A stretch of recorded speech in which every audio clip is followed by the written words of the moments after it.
toca la sesión de hotspot, ¿vale? Porque realmente tenemos puntos calientes de las basuras marinas como zonas de mayor convergencia y especial vulnerabilidad de la presencia de basuras en este ecosistema.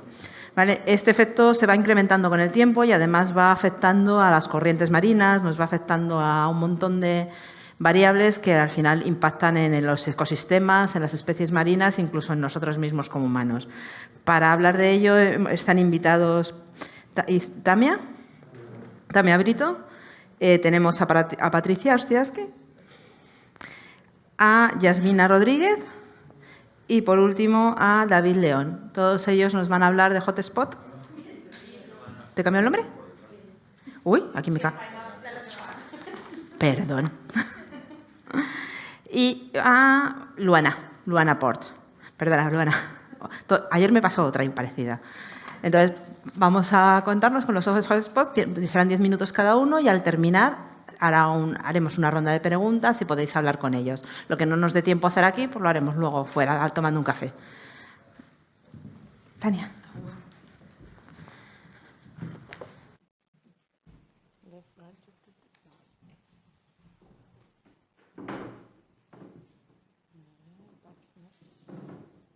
Va contra aquí.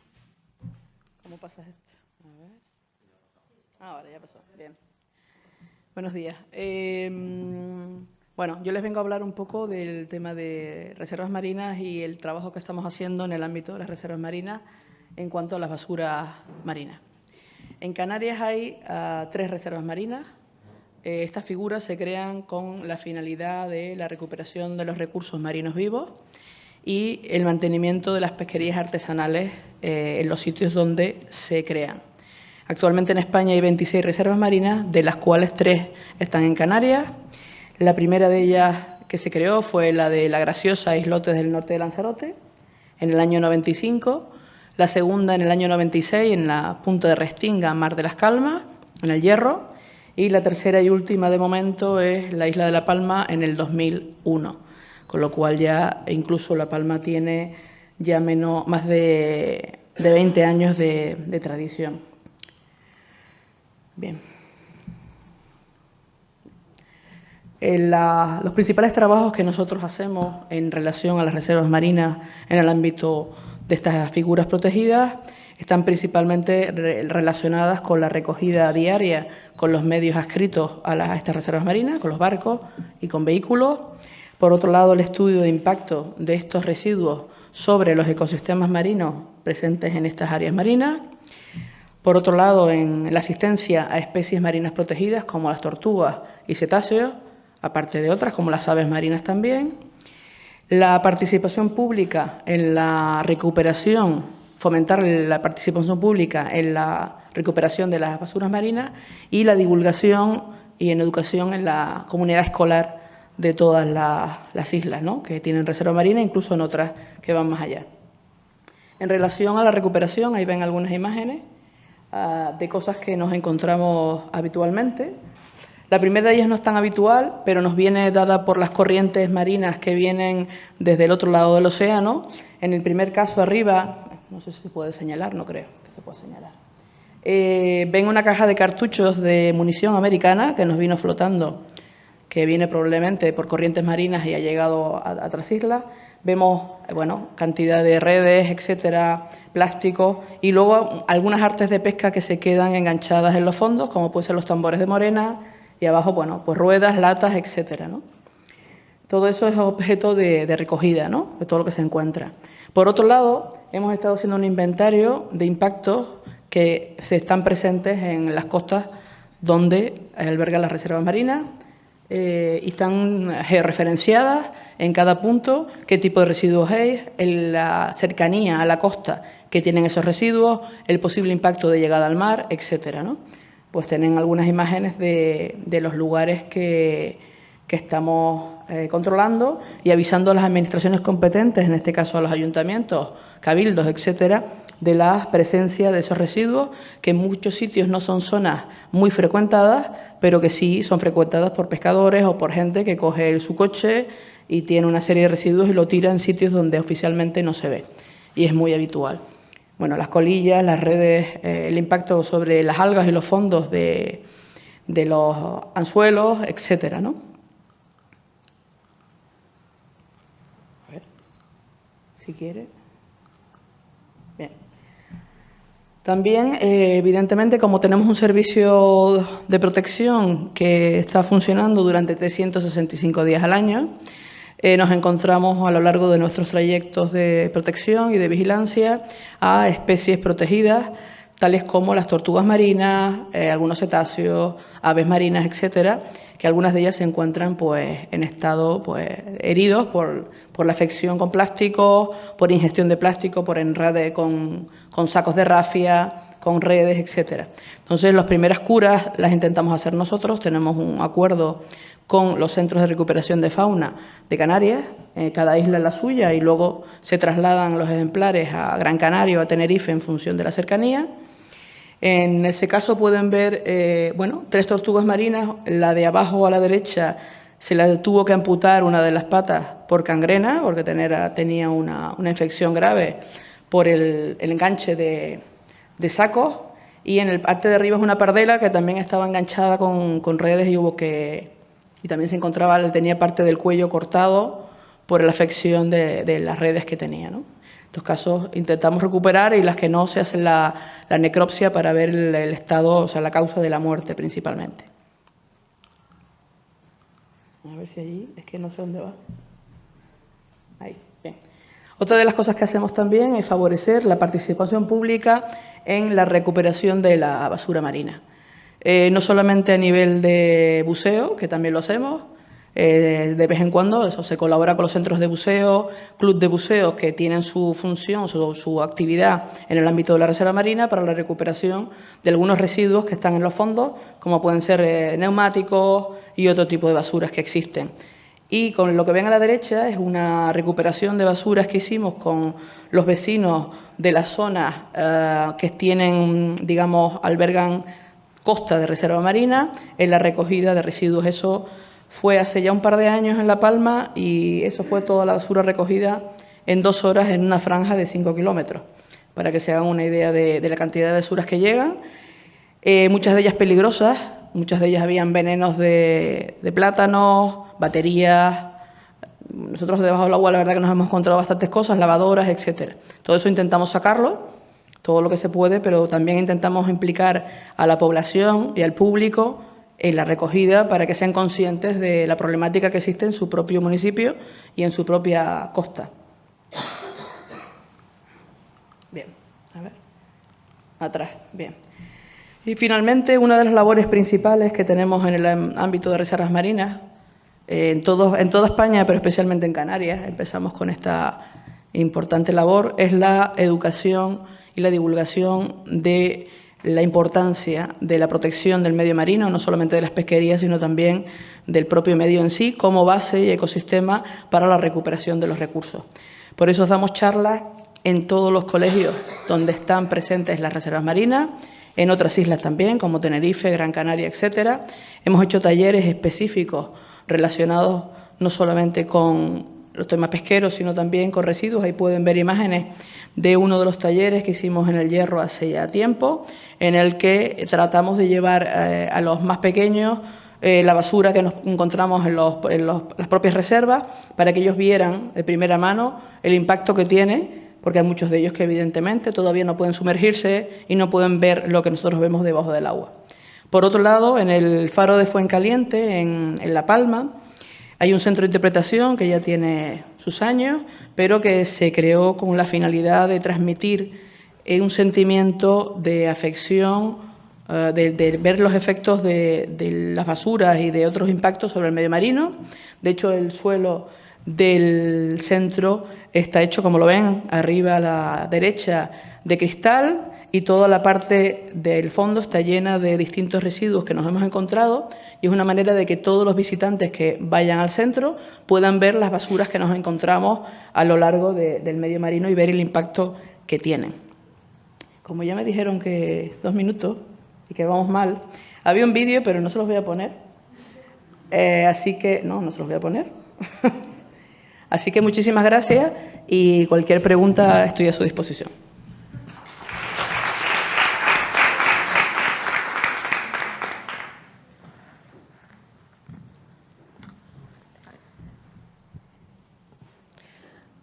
Bueno, pues después de ver todo el trabajo que se hace en las reservas marinas, ahora yo les voy a contar un poco qué pasa en Canarias con la basura y cómo Canarias hemos visto que es un punto caliente, no solo de basura, sino del impacto de esta basura en una especie que ya hemos visto con Tamia, que son las tortugas marinas, ¿no? Entonces, bueno, lo primero que tenemos que saber, si esto quiere,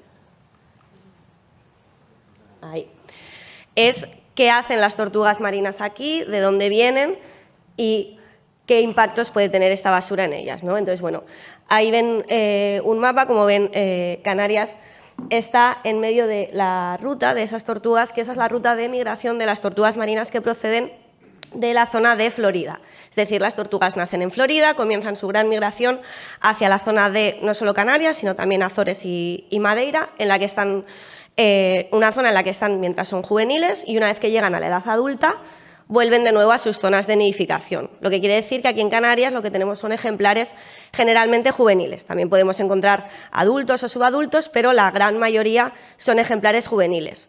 De Florida, pero no solamente de Florida, sino que también tenemos juveniles de las costas de México y juveniles de la población de Cabo Verde.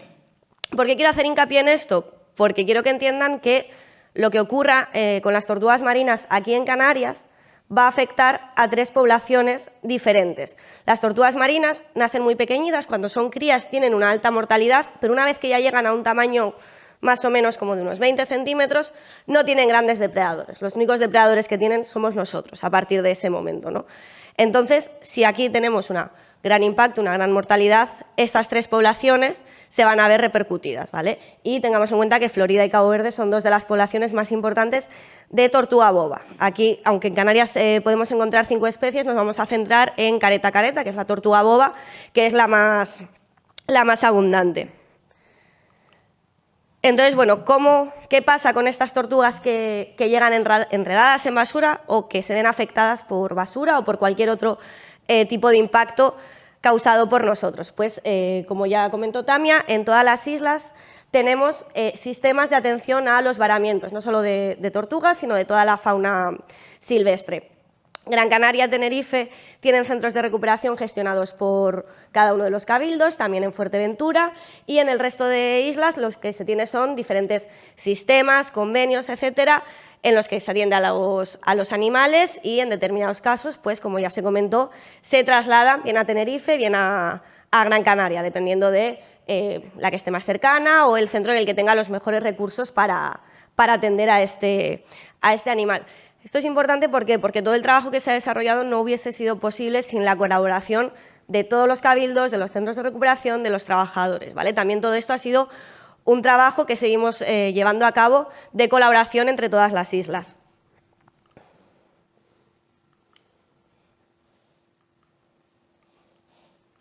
Ahí. Entonces, bueno, ¿cuántas tortugas ingresan en Canarias? ¿Qué impacto tiene? Pues aquí ven desde el año 87, que tenemos los primeros datos, hasta el año 2019, ahora estamos actualizando los últimos datos. Tenemos una media de varamientos en todo Canarias de 200 tortugas marinas cada año. Esto hace que en los últimos 30 años hayan varado más de 4.000 tortugas marinas en Canarias. Son números muy altos. Trabajando con otros equipos, hemos visto que es uno de los puntos de España y de Europa en los que más tortugas varan y además unos en los que más tortugas vivas varan, es decir, con opciones a recuperarse. Y si nos centramos en la basura marina, ¿qué es lo que afecta a las tortugas? ¿Cómo nos llegan? Bueno, pues principalmente tenemos 2 impactos, bien enmayamiento, bien ingestión, ¿no? Ahí tienen un ejemplo, todas las imágenes que van a ver son imágenes de aquí de Canarias. La foto de arriba es una tortuga que llegó el año pasado a la playa de las Canteras, en Las Palmas, una playa urbana, la que de repente apareció esa tortuga enredada en un saco de rafia.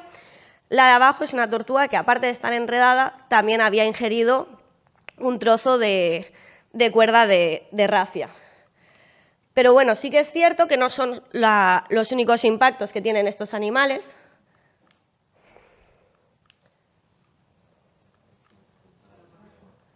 Ahí. ¿Vale? No son los únicos, pero sí que son, el enmayamiento sobre todo es el más importante. Aquí lo que tienen es la representación de todas las causas de varamiento con el análisis de esos 4.000 casos durante los últimos 30 años, en lo que vemos que el enmayamiento es la causa de varamiento en casi el 50% de las tortugas marinas que llegan a los centros de recuperación. Seguido por una causa indeterminada, es decir, que no podemos saber bien por falta de información o bien porque no se sabe qué es lo que le ha pasado a ese animal para que llegue a la isla, captura accidental, síntomas de enfermedad, colisiones, que sí que es verdad que aunque sea un porcentaje bajo, los animales tienen menos posibilidades de recuperarse, son generalmente tortugas que llegan muy graves, vertidos, como pueden ser de petróleo, de aceite, etc. ¿Y qué nos pasa con el enmayamiento?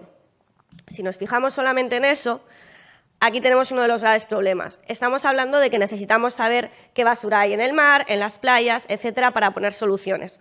Con las tortugas, casi en el 70% de los casos, no sabemos en qué material estaban enmayadas estas tortugas. Si no sabemos qué material les está afectando, no podemos poner soluciones para poder evitar este impacto. Sí que es cierto que, sobre todo en los últimos años, este porcentaje se ha ido reduciendo, pero todavía tenemos un alto porcentaje de animales en los que no sabemos en qué llegan enmayados. Si nos fijamos en los que sí que sabemos en qué llegan enmayados, bueno, pues los sacos de rafia son uno de los materiales que más está impactando a las tortugas marinas aquí, seguido de las redes. En general, los sacos de rafia, además, Canarias es un punto caliente de este material, ¿vale? Ocurre aquí, en Baleares también tienen bastantes problemas, también en Chipre, pero en otros puntos de Europa, por ejemplo, apenas tienen impacto por este material.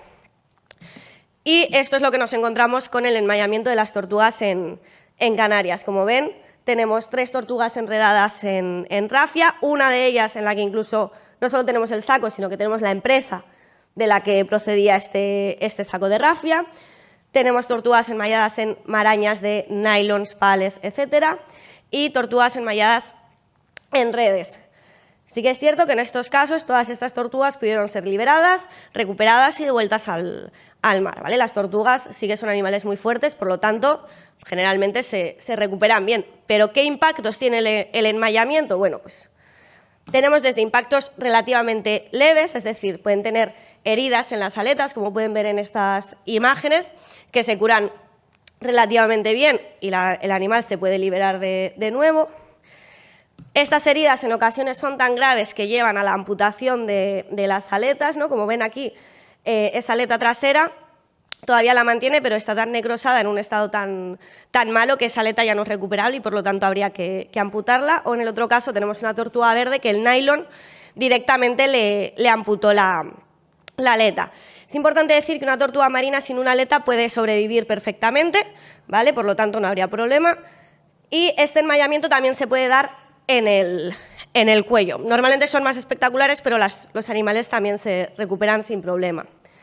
Y el otro impacto que tenemos es la ingestión. Con los proyectos europeos Indicit e Indicit 2, lo que pudimos es monitorizar la ingestión de basuras marinas a las tortugas que llegaban al Centro de Recuperación de Gran Canaria, en este caso, que es donde nosotras estamos. Aquí es un ejemplo de materiales defecados por tortugas marinas durante su tiempo de ingreso. Y lo que vimos es que en el 100% de los animales muestreados encontramos basuras marinas, más, menos, en mayor cantidad, de diferentes tipos, pero todas tenían algo de basura. ¿Es abajo, no? Ahí. Y aquí lo que tenemos son los efectos. En el caso de las tortugas vivas, en ocasiones los animales pueden simplemente defecar esta basura, que no tenga mayor impacto. Y también tenemos el caso de animales que llegan muertos, hacemos la necropsia, analizamos el tracto digestivo y encontramos también restos. En este caso, una pieza negra en el esófago de una tortuga careta y en la otra imagen es una bolsa de plástico entera que encontramos en el intestino de una tortuga laúd. Sí que es cierto que en ninguno de estos dos casos podemos determinar esta ingestión como causa de muerte, pero desde luego ayudarles no les ayudó. Y bueno, además, el último estudio lo que hemos visto es que la mayoría de las tortugas que llegan enmayadas además habían ingerido la basura en la que estaban enmayadas, también se la habían comido. Y ya para terminar, no sé si alguno estuvo ayer en el taller de armonización. Para monitorizar esto también necesitamos armonizar, necesitamos llamarle a todos a todo igual, saber lo que estamos midiendo y por eso con el proyecto Indicit e Indicit 2 se desarrolló un protocolo que está en 8 idiomas, si no recuerdo mal, para estudiar la ingestión de basuras marinas, un protocolo de enmayamiento y un protocolo para ver también las imágenes de redes sociales. Si ponen Proyecto Indicit en Google, sale la página web y ahí los pueden descargar, y si no, me pueden escribir y yo se lo envío. Y esto es a nivel europeo, pero también en Canarias. Lo que hicimos hace un par de años ya fue desarrollar, junto con Gobierno de Canarias, desde ADS, un protocolo de actuación frente a varamientos de tortugas marinas para todos los centros de recuperación, con una ficha que sea igual para todas las islas, que todos llamemos igual, y en el que incluimos una categoría para, si la tortuga está enmayada, que se pueda marcar en qué está enmayada, en qué material, si tenemos foto de ese material, para poder tener un mejor registro. Ya termino. Y ya estaría. Cualquier pregunta, luego estoy para responderles. Gracias.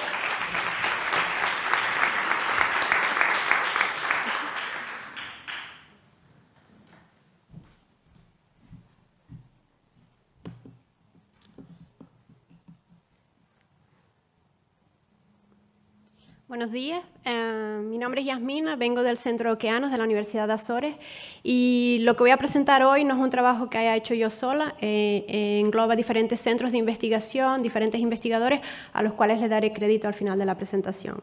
Este trabajo es una investigación que intenta promover la pardela cenicienta como un bioindicador de plásticos oceánicos en una zona del noreste atlántico que sabemos que acumula grandes concentraciones de residuos marinos.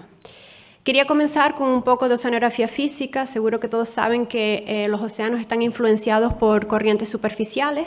Estas corrientes son los llamados giros oceánicos, y estos giros son zonas de acumulación de residuos. Aquí tenemos el giro subtropical del Atlántico Norte, que baña, por ejemplo, con la corriente del Golfo, el archipiélago de Azores. Azores, la zona exclusiva económica, es la zona en rojo, pero también con la corriente de Canarias tenemos influencia de este giro en Madeira y aquí en estas islas. Por lo tanto, estas regiones, a pesar de ser regiones aisladas, vamos a decir remotas, con una población reducida, por ejemplo el caso de Azores, sin grandes industrias, acaban por recibir grandes concentraciones de basuras marinas. Por eso, en 2015 empezamos una investigación en este sentido, donde muestreamos la superficie del agua, pero también el litoral costero, y hemos encontrado zonas con concentraciones como esta, que casi que vemos más plástico que arena en la playa. Podemos encontrar cosas, elementos visibles de gran tamaño, los macroplásticos, pero la mayoría de lo que aparece es estos fragmentos pequeños, los llamados micro o mesoplásticos. Llegamos a tener mareas masivas de estos fragmentos que se acumulan en algunas zonas del litoral costero. Por lo tanto, con nuestros estudios, pero también recientemente con diferentes proyectos Interreg, como el proyecto Implamac, que fue presentado ayer por Javier, hemos venido a estudiar en más profundidad estas zonas de acumulación, y lo que hemos descubierto es que los plásticos que llegan a las islas son todos más o menos de la misma tipología.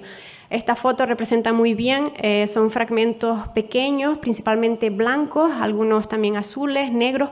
Esto es importante para poder conectar después con lo que las especies ingieren. Y por lo tanto las islas están actuando como una especie de reservatorios temporales de esta contaminación.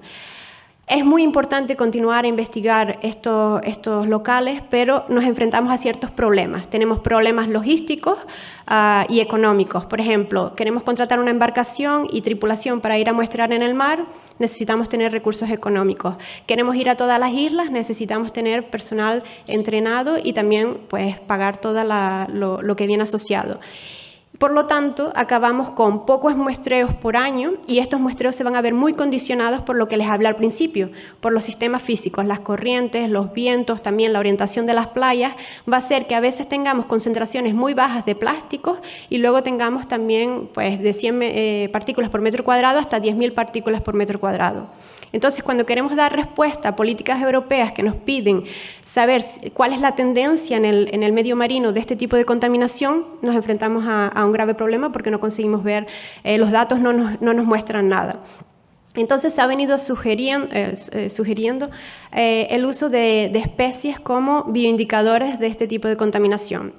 En nuestro grupo ya hemos estudiado diferentes taxas, pero hasta ahora lo que consideramos el grupo más apropiado para muestrear este tipo de residuos son las aves marinas, y específicamente la pardela cenicienta. Esto es interesante porque, y de hecho esto ayer se habló en una de las primeras presentaciones, en la Comisión OSPAR ya se usa otro tipo de ave marina, otro tipo de Procellariiforme, que es del mismo orden que la pardela cenicienta, el fulmar, desde los años 80. Se usa en la región 2 de OSPAR y recientemente se incluyó en la Directiva Marco Estrategia Marina. Lo que pasa es que el fulmar tiene una distribución en latitudes altas y entonces nuestros archipiélagos no podrían beneficiarse de su uso como bioindicador. La pardela nidifica en Azores, Madeira y Canarias. Estos son nuestras zonas de estudio, pero también tenemos una población en el continente portugués, en Galicia y en el Mediterráneo. Y si no, tenemos primas hermanas de esta pardela, de otras especies que también ingieren plástico en el Mediterráneo. Por lo tanto, usándola, si fuese una buena especie para este objetivo, podríamos cumplir con las políticas de OSPAR, reportar datos para la región 4 y 5 y también para la Directiva Marco. ¿Cómo cogemos los datos? No matamos ningún animal, no hacemos ningún estudio invasivo. Un poco de biología para quien no conozca de la pardela. Ella nidifica en zonas oscuras, en grutas. Entonces los juveniles, cuando salen del nido entre octubre y noviembre, se enfrentan a otro tipo de contaminación, la contaminación lumínica. Entonces se sienten atraídos o desorientados por las luces y muchos animales tienen que ser rescatados. En el caso de Azores, la campaña de rescate es muy fuerte comparado con la de los otros archipiélagos, pero esta campaña existe en todos los archipiélagos.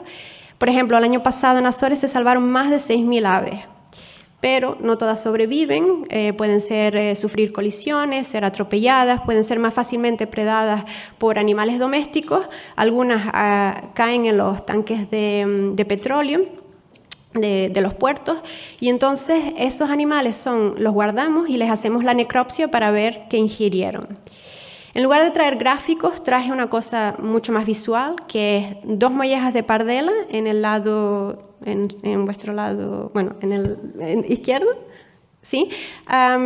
Y en el otro lado tenemos el resultado de un arrastre de plancton.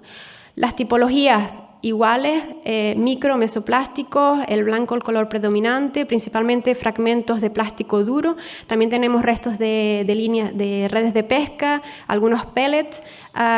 Así que lo que podemos concluir con esto es que este animal no está seleccionando un tipo de plástico, está realmente muestreando lo que está en el ambiente, y por eso lo podríamos usar de forma indirecta para saber qué pasa en el medio marino.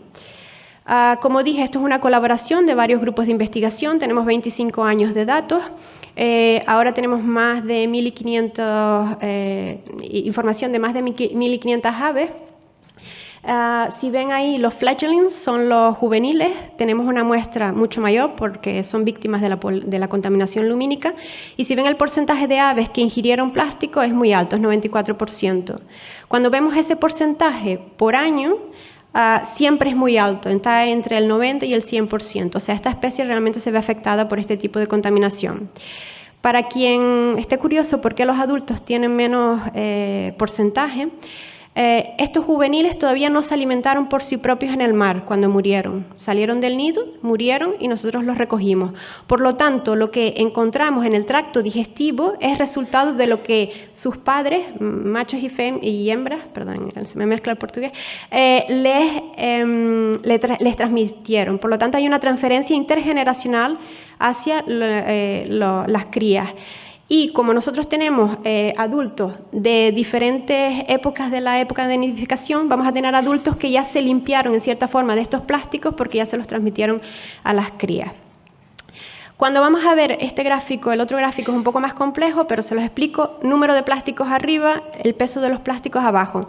Los puntos grises son los datos brutos, y lo que nosotros hicimos fue un modelo estadístico que nos va a dar una predicción de lo que está pasando cada año. Así mejor podemos ver si hay tendencias.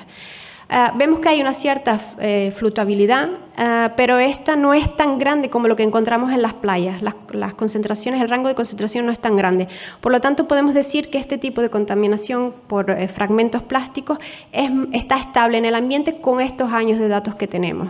Esto sería muy útil para ser aplicado por las diferentes políticas, continuar estos programas de monitorización por parte de los gobiernos y a largo plazo realmente ver si conseguimos ver una tendencia, porque muestrear directamente en el ambiente tiene estos problemas de la alta variabilidad. Por lo tanto, por esto que dije y por muchas cosas que no dije, consideramos que realmente la par de la cenicienta es una especie clave para ser un bioindicador en una zona de Europa que todavía no tiene un indicador efectivo para este tipo de contaminación. Y nada, estos son las personas que forman parte de este estudio y quería agradecer a la organización por traerme aquí y a los proyectos que de alguna forma han financiado este trabajo. Muchas gracias.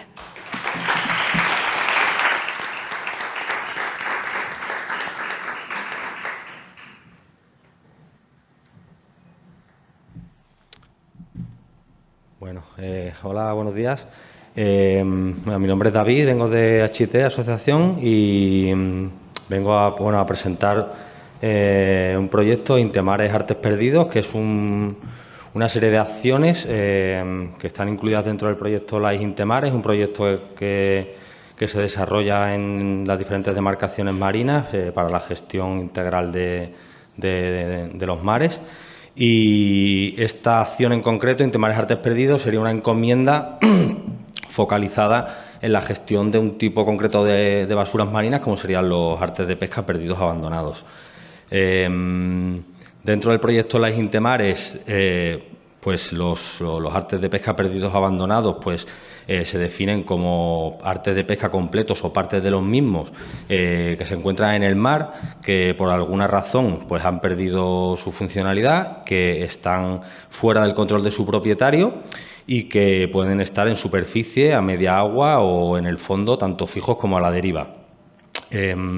Los objetivos de esta acción de Intemares Artes Perdidos pues sería, por un lado, pues dar a conocer el problema, minimizar y mitigar los impactos generados por estos elementos, catalogar, inventariar y georreferenciar en las diferentes demarcaciones con sus diferentes características de artes de pesca y tipologías estos elementos. Definir cuáles son los efectos negativos para los diferentes hábitats, especies, navegación y todos los hábitats existentes y, sobre todo, y lo más importante, promover la participación y la gestión compartida y el apoyo a la gestión para este problema. Hay una parte muy importante de comunicación del proyecto que comienza, o sea, el proyecto está finalizando ahora, están todas las herramientas prácticamente terminadas y una de ellas son las herramientas de comunicación, que bueno, os presento uno de ellos, que es un vídeo que próximamente pues ya estará. ¿Sabías colgado. que cada año se pierden o abandonan en los océanos más de 640.000 toneladas de artes de pesca? Los artes de pesca perdidos o abandonados son un tipo de basura marina. Se pueden encontrar tanto en el fondo como a la deriva y pueden ser un riesgo para el medio marino e incluso la seguridad de las personas. En la iniciativa Intemares Artes Perdidos tenemos un propósito: mejorar la gestión de los APA en todas las demarcaciones marinas españolas y especialmente en los espacios de la Red Natura 2000. Con la participación de los agentes clave, hemos puesto en marcha 3 herramientas. 1. Un protocolo de actuación, fruto del consenso, que indica cómo actuar ante un hallazgo de un APA. 2. Vídeos tutoriales con ejemplos prácticos sobre qué hacer en casos reales. 3. Una aplicación web colaborativa que permite geolocalizar e inventariar los artes perdidos para facilitar su retirada. Una sociedad responsable tiene mares saludables. Conoce más en artesperdidos.es.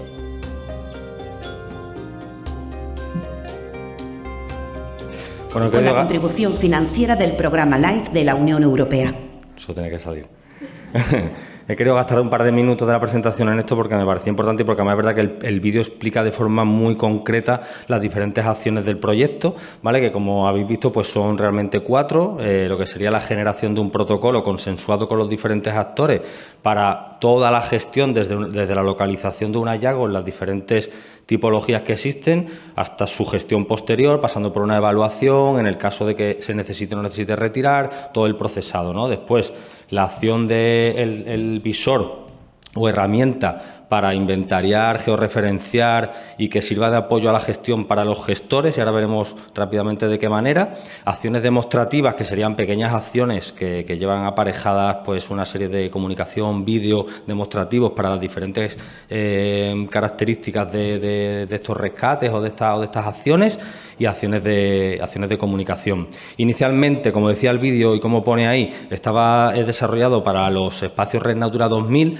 pero bueno, esto se ha ampliado a todas las reservas marinas, como lo podéis ver si entráis en la aplicación, y para los diferentes espacios naturales que no están incluidos en Red Natura 2000, a través de sus gestores y de las administraciones que gestionan estos espacios. Bueno, el documento y un poco la estructura pues se basa en eso, en un organigrama, una estructura para generar todo lo que sería pues la operativa de las acciones, ¿vale? Desde su hallazgo en su caso, a su retirada o posibles acciones posteriormente de compensación. Con una serie pues de documentación e información asociada a qué tipo de riesgos, dónde pueden aparecer, en qué momento, cómo se debe actuar, a quién se debe llamar en caso de localizarlo, la parte de la identificación y todos los aspectos que tienen que ver con seguridad, con la normativa pesquera, ¿vale? Es decir, están todos los aspectos bien afinados, porque la parte del protocolo, que es un poco el eje central, lleva desarrollándose desde julio de 2021. Muchos de vosotros que estáis aquí además habéis participado en las diferentes fases de la elaboración de ese proyecto, ha pasado por una serie de talleres, por una serie de consultas. El último taller lo tuvimos la semana pasada en la sede de la Fundación Biodiversidad, con cerca de 50 personas participantes, y bueno, está prácticamente finalizado para terminar de editarlo y que esté disponible pues para su puesta en marcha. Con respecto a la base de datos y al visor, pues es un repositorio actualizado y actualizable para que cualquier entidad pueda importar datos siguiendo todas las directrices del protocolo y que inmediatamente estén actualizados en la aplicación. Es una aplicación que, gracias a los diferentes proyectos que han colaborado en su puesta en marcha y en la gestión de toda la que sería la herramienta, entre los que cito pues a Oceana, al proyecto Oceanés, a Vertido Cero a través de la aplicación Marnova, a la red de vigilantes marinos, a la Fundación CESMAR y al proyecto SOSRedes, pues se ha generado lo que sería la puesta a punto, que si no te importa, pues la vemos en un momentito, ¿vale? Pues si queréis entrar, es artesperdidos.es, hay una serie de información sobre el proyecto y sobre todas estas acciones. Después puedes acceder a lo que sería el mapa de hallazgos, ¿vale? Que es el mapa, digamos, georreferenciado, donde aparecen todos los hallazgos que se han reportado hasta ahora a través de los diferentes proyectos y a los que os animamos a que, bueno, pues sumáis pues las vuestras aportaciones, solicitando pues tener un perfil propio y demás, y después unas secciones para lo que serían la exportación de datos. Todos los datos están de acceso libre a través del listado de hallazgos, que serían pues unas opciones de diferentes filtros donde tú puedes seleccionar por fecha, por tamaño, por comunidad autónoma, por demarcación, por reserva marina, por espacio, y descargarte todos esos datos en bruto en formato Excel o CSV georreferenciado. Y por último, la parte de reportes y datos, que sería una forma también de exportar información, pero de una manera un poco más gráfica, ¿vale? Para tener, ahí tenéis el número de hallazgos que hay ahora mismo por ahora reportados, 914, con los 9 perfiles participantes y una serie de información asociada sobre la gestión que se ha hecho a cada uno de estos elementos. Voy a pasar a la presentación. Muy bien, bueno, se han hecho 5 acciones demostrativas, como os decía, en las 5 demarcaciones, con diferentes proyectos, ¿vale? Tengo un pequeño vídeo que se ha hecho, un vídeo de cada uno de ellos, ¿vale? Pero es que cada vídeo tarda como unos 5 minutos, donde se ha hecho actividades con diferentes actores entidades que trabajan específicamente en esa demarcación sobre un tipo de basura marina, como en este caso pues las flotantes y su afección entre otras especies a tortugas marinas, ¿vale?, que se hizo en la demarcación marina de Estrecho Alborán con la colaboración de Alnitac, el Observatorio de Basura Marina de Fuerteventura, que también ha colaborado aquí en las Canarias, la Fundación CENMAR, la Asociación Hipocampus, ¿vale? Y bueno, y luego si tenemos un ratito, pues ponemos una pequeña sección del vídeo para que veáis un poco pues a qué se refieren las acciones demostrativas. Traía al final algunos datos de forma concreta sobre los archipiélagos españoles, ¿vale? Pero bueno, como creo que me estoy quedando sin tiempo, pues os animo a que entréis en la aplicación, a que veáis, descarguéis los datos y que si os interesa o lo veis interesante, que solicitéis un perfil, porque es una manera, y ahora después lo podemos ver en la parte de debate, de la gestión con los gestores, que dentro de esa herramienta hay una forma de interactuar de forma bastante rápida con los gestores cuando se localiza un hallazgo, y que ese hallazgo, en algunos casos, pues no se abandone, no se quede más tiempo del que debiera pues enganchado, y que se pueda actuar a tiempo, ¿vale? Esas son algunas de las entidades que han colaborado durante todo este proceso. Y nada, muchísimas gracias por vuestra atención.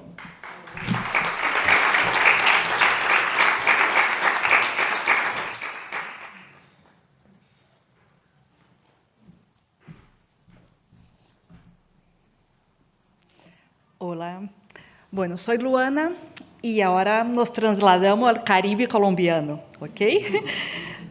La idea, vamos a ver si me ajusto con esto. Ahora sí.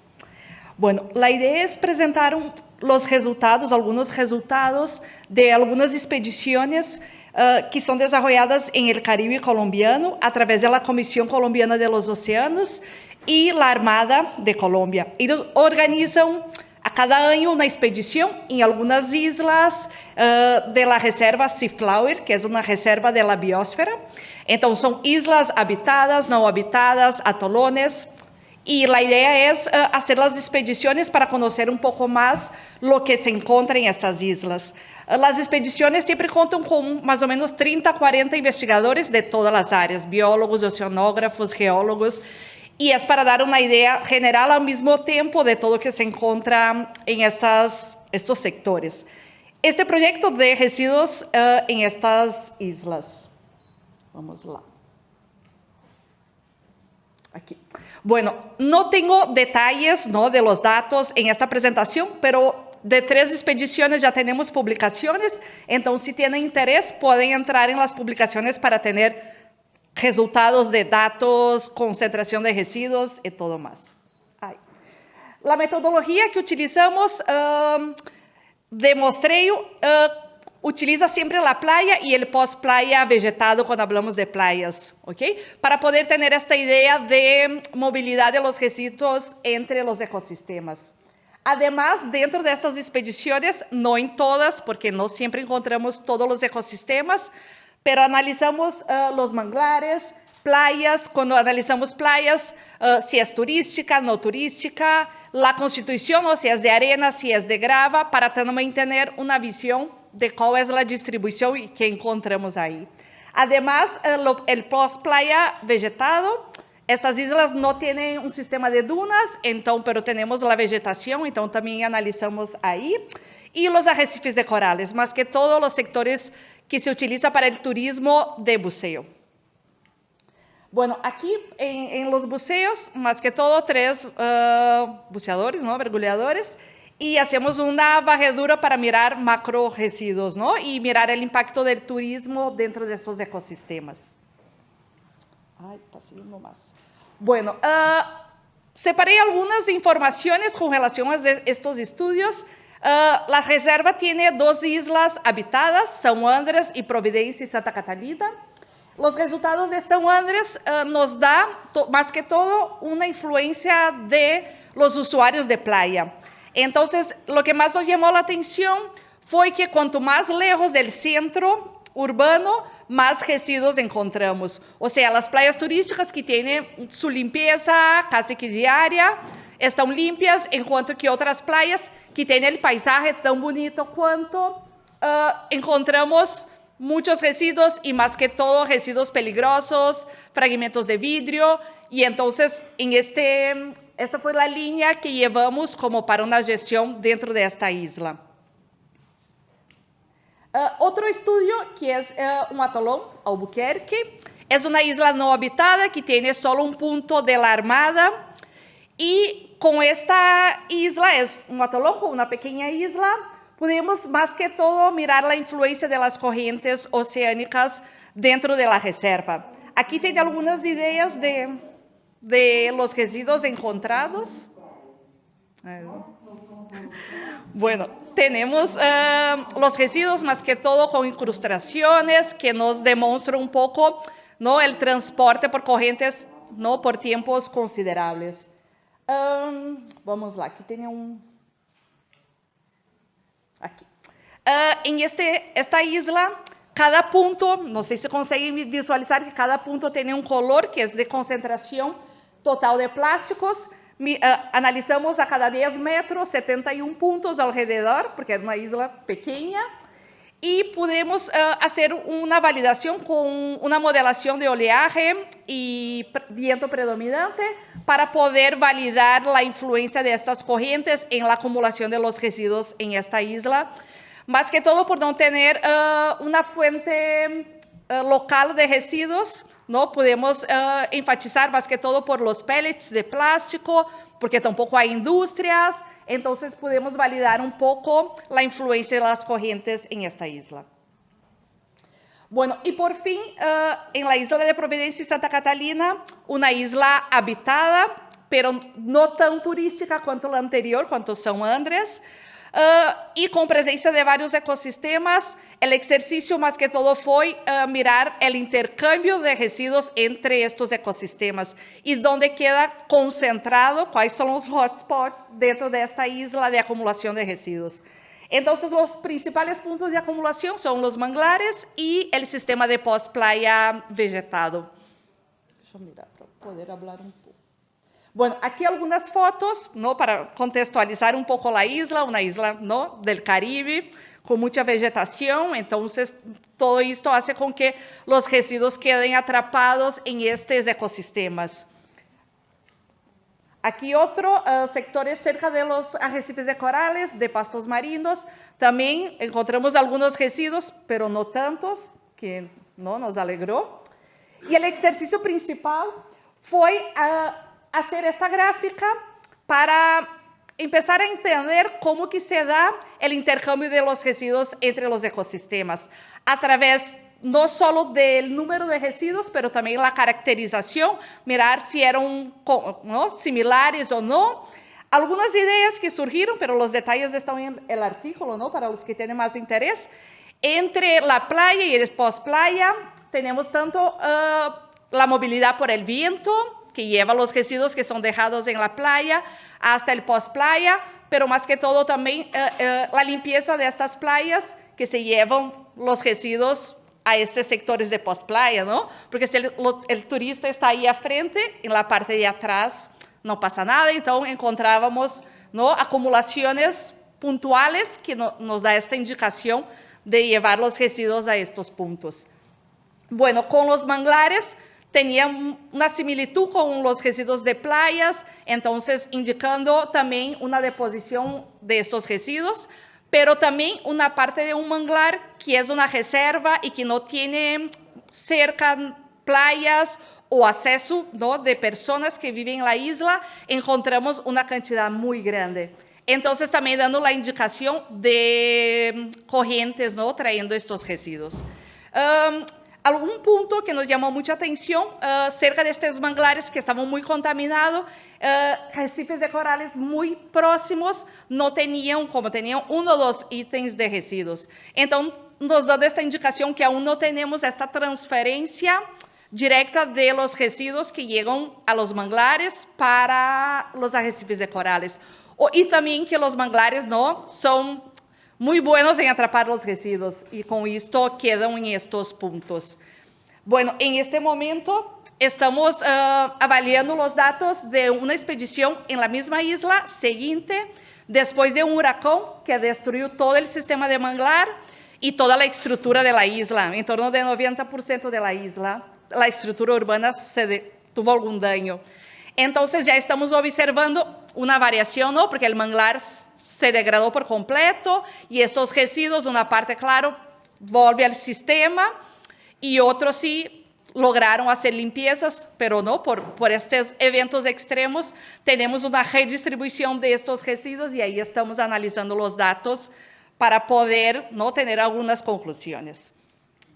Bueno, la isla, así como todo, ¿no?, estamos hablando de hotspot, todos los sitios tenemos residuos, todos los animales tenemos residuos y ahí vamos, ¿no?, proponiendo algunas soluciones de manejo. Estas islas son muy pequeñas, no se comparan, ¿no?, a estas que tienen un poco más de espacio para la gestión y por esto, por ahí que vamos a partir de ahora, ¿no?, teniendo ese diagnóstico de varias islas con varias características distintas. Bueno, los dejo mi contacto.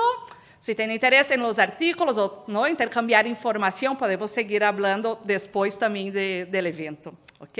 Muchas gracias por su atención.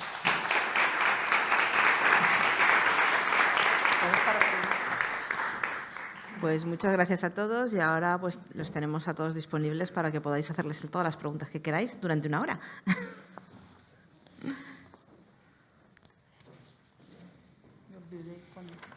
No te preocupes, te lo controlo yo. Gracias por las presentaciones.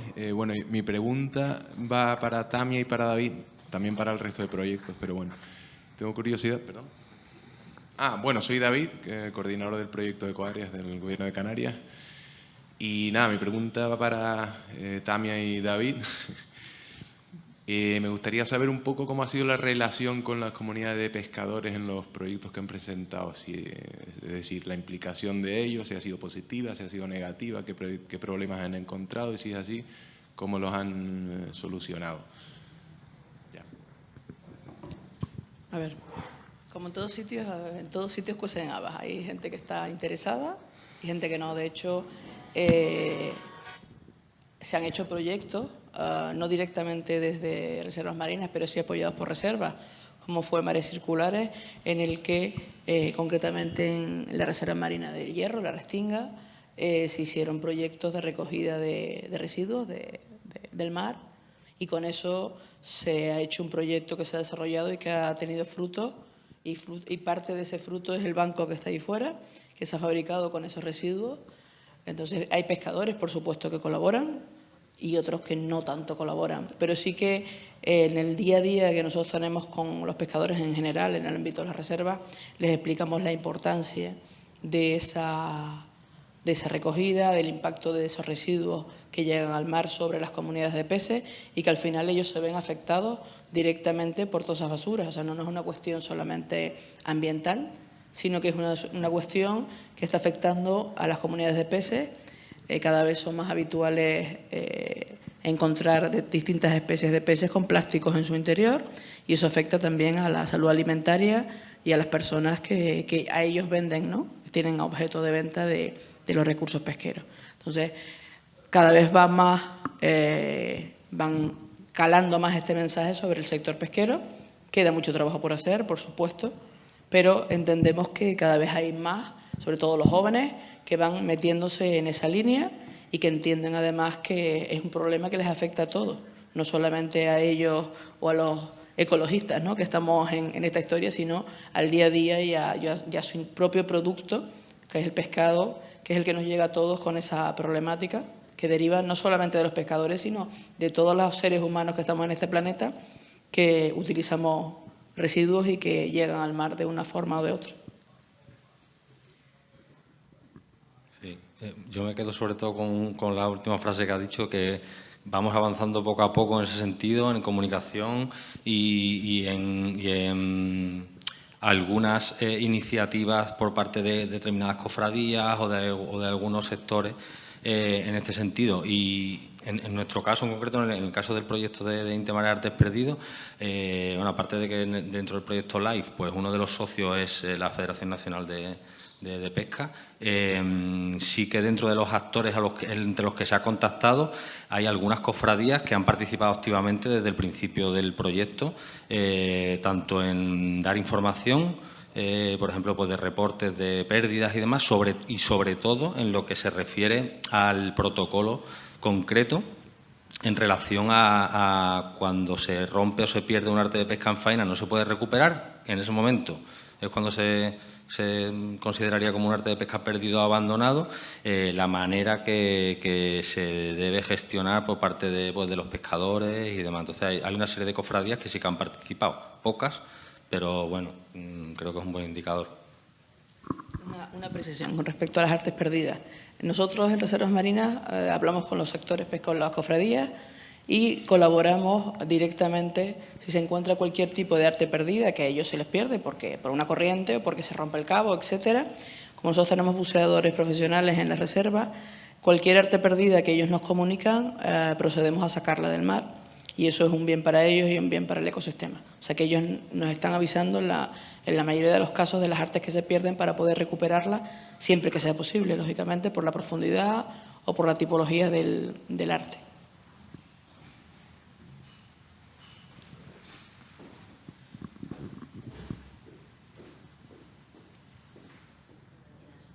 Días. Interesante todas las ponencias. Yo hay un aspecto que me gustaría resaltar cuando el tema del recubrimiento de los artes que pueden perdidos, que hay un criterio ahí para si es un mal mayor o un mal menor, independientemente de la logística. Y invocar el tema que ha comentado Tamia de los profesionales, o sea, lo que podemos hacer los que estamos transitando el mar de una u otra forma, señalizar, georreferenciar, eso es un inventario precioso. Por supuesto, los pescadores, además, porque en su día a día pierden algunos artes que les cuesta, por supuesto, o sea, son los primeros no interesados en hacerlo, eso es un accidente, y luego está a su vez en su día a día que también eso les va perjudicando, con lo cual son actores de primer rango para tratar de tener una actitud proactiva, eso por un lado. Pero en el caso de todos los demás que podamos estar mirando o apreciando, sobre todo los que están en el fondo, saber si se debe o no, porque señalizar ya es uno, pero hay muchas veces, es un dato, pero muchas veces están muy recubiertos de biodiversidad. Y lo importante es lo de lo que habíamos hablado, que aquí no se ha hablado, pero que está en la mente de todos, que son lo que llaman la pesca fantasma. O sea, hay gente, incluso está una nasa perdida, pues si se ve que ha podido seguir pescando, lógicamente con un alicate o lo que sea, que no pesque, y eso ya es un dato, pero que hay que tenerlo bastante tipificado, y sobre todo que debajo del mar, según las circunstancias y el porte de los artes de pesca, es fundamental, el voluntarismo no funciona, son temas complicados y complejos. Gracias.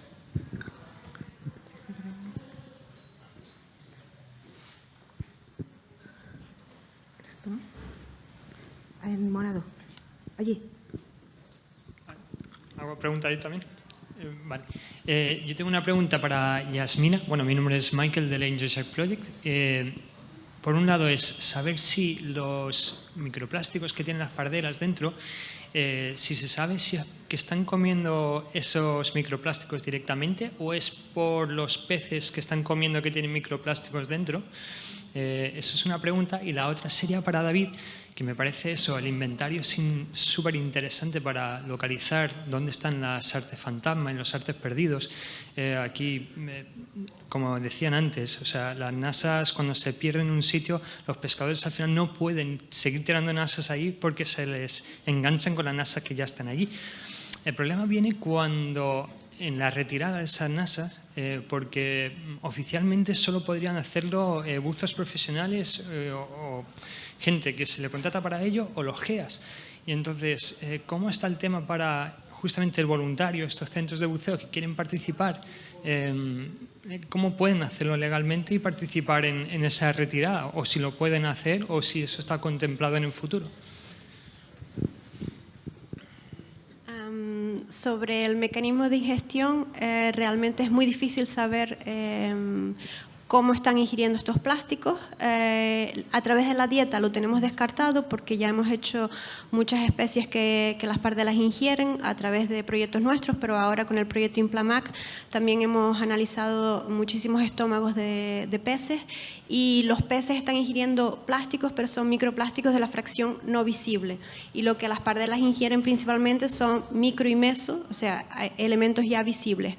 De los otros mecanismos que existen, que son el accidental, porque ellas están ingiriendo, están comiendo y lo ingieren de forma, es decir, no lo seleccionan, sino que está en el agua y lo ingieren, o si realmente lo seleccionan, tal vez el accidental sea el más probable, porque lo que están ingiriendo es muy pequeño, no se parece nada con su dieta, y muestra muy bien lo que hay en el ambiente. Hay otras especies como los albatroces o aves marinas de mayor tamaño que ingieren plásticos mucho mayores, que tal vez sí que confunden con parte de su dieta. La pardela también es un bucea y es un predador activo, entonces realmente es muy difícil también entender cómo podría ser accidental. Es una cosa que es el siguiente paso que tenemos que dar, que es intentar entender mejor este mecanismo de ingestión.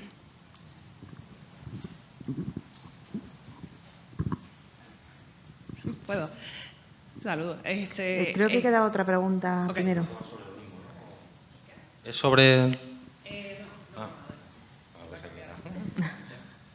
Nada, pues brevemente. Sí, con respecto a la pregunta sobre el papel de los buceadores y demás, es uno de los aspectos que más se ha trabajado dentro del protocolo, porque, bueno, pues muchos de los elementos que se encuentran, que se pierden, que se localizan, pues están, digamos, en zonas de buceo recreativo, ¿vale?, de buceo profesional, y por eso, de hecho, la sección más extensa de todo el documento del protocolo se centra en lo que serían los criterios generales para gestión de red de pesca perdido abandonado con buceo autónomo. En ese sentido, y gracias también pues a las aportaciones de Federación Española de Actividades Acuáticas, de las certificadoras pues internacionales que operan en España, de empresas de buceo profesional y de las administraciones, pues lo que se propone, en fin, es digamos que el buceo recreativo tenga su principal papel en la alerta, como decía Silvia, ¿vale? De todas maneras, es cierto que es una práctica, en fin, cada vez mayor.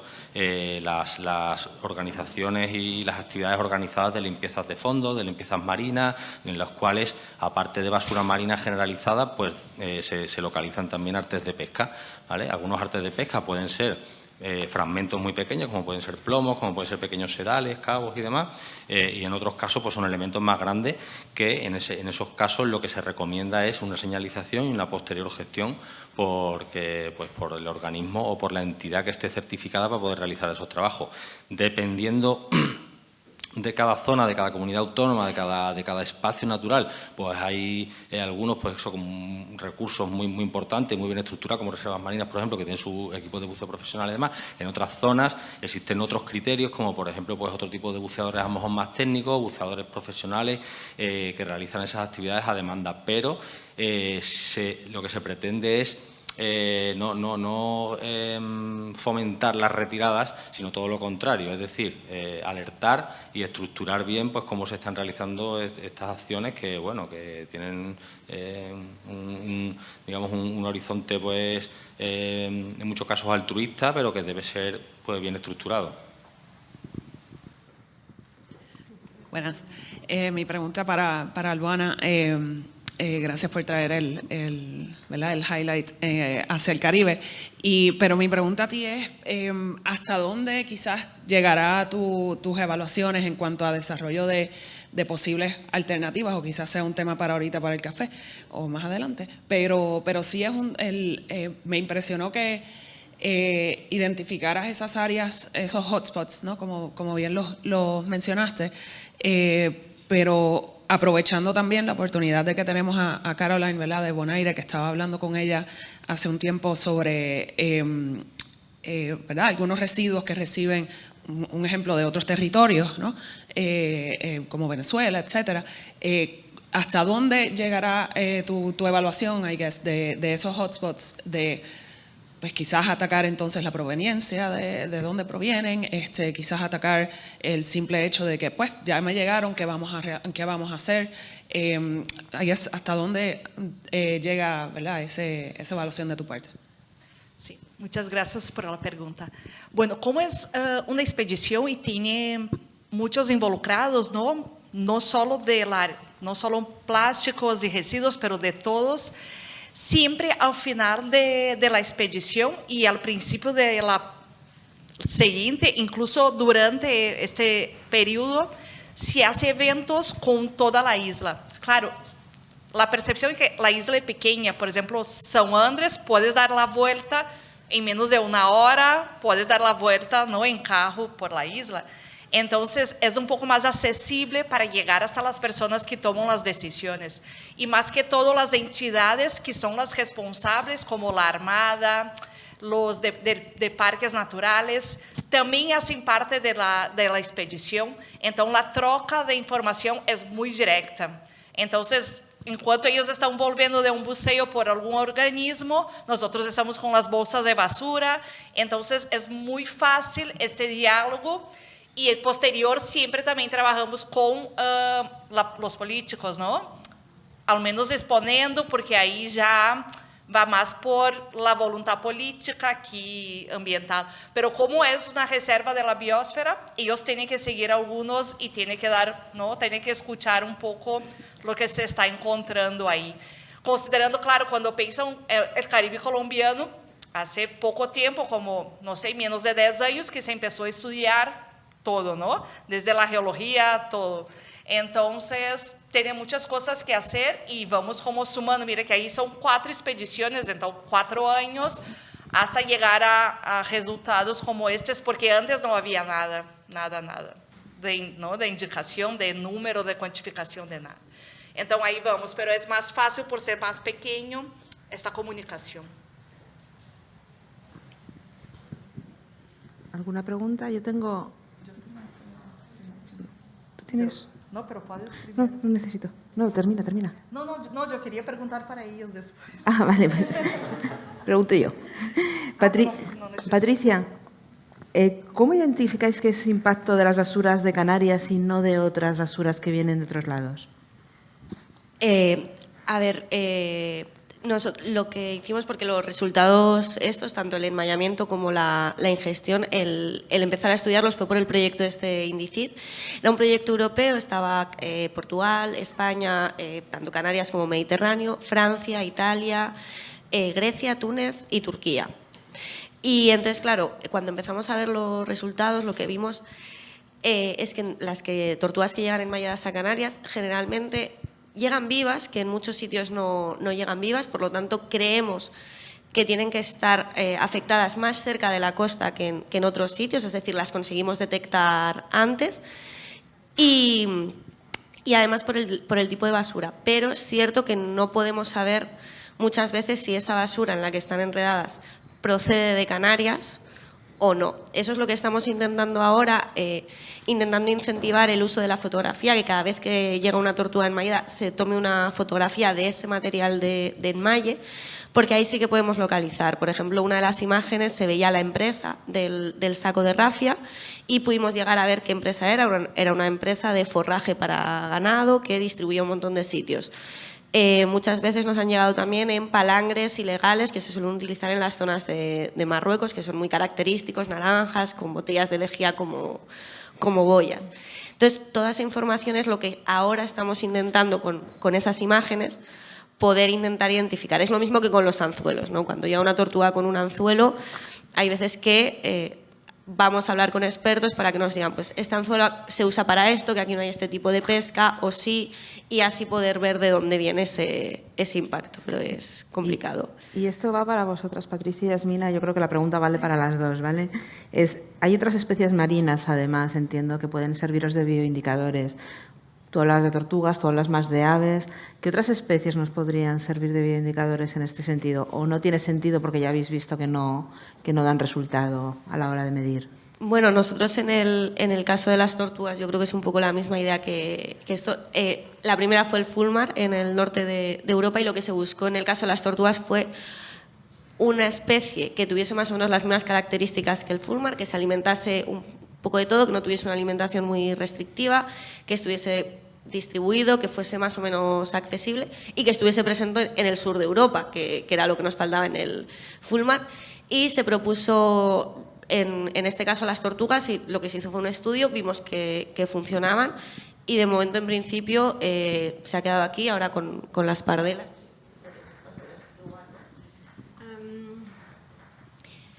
Diferentes especies van a indicar diferentes tipos de plástico. El caso del fulmar es parecido al de la pardela porque ingieren fragmentos pequeños. En el caso de las tortugas, ingieren sobre todo cosas que son ya más identificables, o sea, podemos más efectivamente usar medidas de mitigación en tierra para controlar plásticos de un único uso, las bolsas de plástico, porque ellas tienen este tipo de alimentación donde sí que confunden algunos tipos de plástico con parte de su dieta. El problema de la tortuga es que en el caso de los archipiélagos oceánicos, principalmente de Azores, nosotros también somos parte del proyecto INDICIT, no tenemos tantos animales muertos y cuando los encontramos son de diferentes edades, diferentes estados de salud. Entonces podemos tener tortugas que estaban enfermas y que a lo mejor tienen mayores concentraciones de plástico porque acabaron por alimentarse de esos plásticos porque no podían comer más nada. La pardela es como cogemos los juveniles que acaban de salir del nido y que murieron por otra causa, es una muestra que es sana dentro de la población, es representativa y tenemos bastantes animales por año. Los peces podrían ser otro bioindicador y ya se están proponiendo, pero van a ser para fragmentos de plásticos ya no visibles. Entonces, básicamente cada especie puede ser un indicador para cada tipo de basuras y algunos para algunas regiones serán más efectivos que para otras. Muchas gracias. ¿Alguien tiene preguntas por la sala? ¿Tú querías hacer una pregunta? No, era esto que quería preguntar de los peces, como por el tamaño, ¿no?, del plástico. Vale. ¿Tenéis, David, tenéis fuentes de información para mostrar las mejores prácticas de retirada de pesca? Sí. Bueno, dentro de las acciones estarían lo que he llamado lo de las acciones demostrativas, ¿no?, que serían pues pequeños aplicaciones del protocolo en sus diferentes características. Para eso lo que se ha hecho ha sido durante todo este periodo pues contactar con diferentes actores, uno por demarcación, para seleccionar alguna tipología de las que aparecen dentro del protocolo y con ellos hacer una acción grabada, en unos casos simulada, ¿vale?, como en el caso de enmayamientos con tortugas, y para que ellos, que son los que tienen más contacto con ese tipo de elementos, de hábitat o de zona, expliquen cómo hacer las actividades. Hay unos vídeos, lo he comentado antes, si queréis lo ponemos al final, sí, pues son 5 vídeos que creo que son muy ilustrativos y muchas de las preguntas de las que han aparecido y demás pues se pueden responder a través de los vídeos, porque es verdad que así, sin tener el documento delante, pues es complicado, ¿vale? Lo ponemos después si queréis o... Sí, ahora intentamos, a ver si nos queda un hueco, lo intentamos meter. Y Tania, ¿quieres hacer una pregunta? ¿Puedo? Sí, claro. Quería te preguntar una cosa. Comentaron que cuando los pescadores encuentran redes, tienen que avisar y va un equipo especializado. ¿Es esto? No sé si es más o menos, no. Es que quería preguntar cómo que se encuentran, ¿no? Porque... Hombre, nosotros precisamente las redes las encontramos flotando a lo largo del mar. Las redes, sobre todo las que nos vienen a nosotros, son de corriente, principalmente de deriva o de grandes palangres que están enredados con muchísimos cabos o anzuelos. Y esos pescadores de momento no nos avisan. Nos avisan los que evidentemente llevamos el día a día de reservas o de gente de las cofradías de las islas que se ven afectados porque han perdido un arte. Pero normalmente los que recibimos de grandes dimensiones no vienen de Canarias, no son de pescadores de Canarias, probablemente me vienen de Mauritania o de aguas arriba por efecto de las corrientes, y son los que nos encontramos principalmente flotando y se recogen. Recogen de aquella forma porque a veces no puedes poner en riesgo las embarcaciones porque a lo mejor son kilómetros de redes o cuestiones de estas. Yo aprovecho para preguntar porque nosotros en Azores hicimos un estudio socioeconómico de estos impactos que las redes o basuras marinas ocasionan a los usadores marítimo turísticos, pero también a los pescadores, y vimos que a veces hay daños considerables. Una red que se queda en la hélice, pues a lo mejor puede afectar el motor. Los pescadores tienen que ver su actividad parada, no pueden pescar, y entonces hay muchos daños económicos asociados si ellos realmente también no colaboran.